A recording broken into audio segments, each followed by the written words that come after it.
Yung ginawa kong chili garlic oil. Ito na lang. Konti na lang siya. Tapos, para sa tindahan namin to.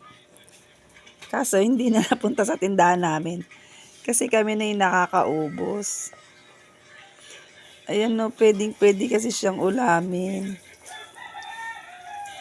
Tapos yung oil niya, pwedeng ilagay sa rice. Ganyan. Ayan. So, para sa siomay ito eh. Kasi naitinda kaming fried siomay. Ayan, hindi na siya na ano guys. Hindi na siya na punta sa tindahan namin kasi kami na yung nakakaubos.